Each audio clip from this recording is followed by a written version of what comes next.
Quelques kilos d'explosifs pour faire tomber tout un mât. Des structures de 80 mètres de haut, démolies en quelques secondes seulement. Que faire de ces tonnes de béton, d'acier, de matériaux composites? Ces éoliennes fracassées sur le sol ou démantelées, pièce par pièce. Après 25 ans à tourner, ces turbines sont jugées trop fragiles ou plus assez puissantes par rapport au nouveau modèle.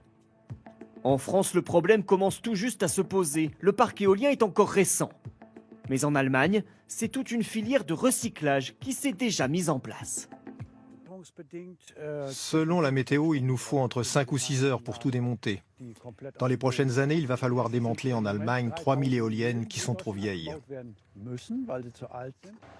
Une opération délicate. 2 grues géantes mobilisées par éoliennes, une dizaine d'ouvriers.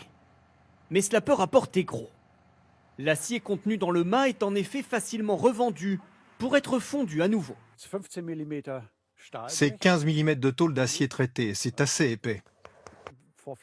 Il y a 4 semaines, on a atteint des prix records, 420 € la tonne d'acier. Cette tour derrière moi pèse 65 tonnes, donc si on fait la multiplication, on peut s'imaginer tout l'argent que ça représente. Pour le mât, c'est donc rentable. Mais pour les pales de l'éolienne, ça se complique. Car elles sont entièrement fabriquées en matériaux composites. Ce sont des matières plastiques, de l'époxyde, et à l'intérieur, il y a de la fibre de verre. Une structure ultra résistante, mais difficile d'en faire quoi que ce soit d'autre. Alors aux États-Unis, les vieilles pales sont parfois enterrées, avec le risque de polluer le sous-sol. Selon les opposants aux éoliennes, cela montre qu'elles ne seraient pas si écologiques que cela.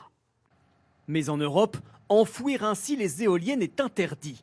Elles sont donc d'abord découpées par une cisaille très puissante, puis transportées dans cette usine dans le nord de l'Allemagne, l'une des seules capables de valoriser cette matière.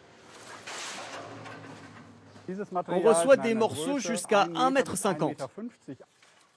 Tout est ici broyé, plusieurs fois, de plus en plus finement, puis mélangé à d'autres déchets en plastique ou en papier.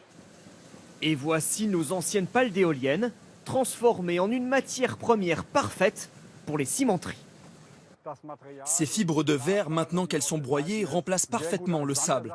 Un matériau très demandé dans la construction, tout le monde est gagnant. Une filière de recyclage qui devra se développer rapidement en France. Dès l'an prochain, la loi imposera en effet que 90 % du poids des éoliennes démantelées soit recyclé, soit selon un rapport du gouvernement, près d'1 million de tonnes à retraiter d'ici 2028.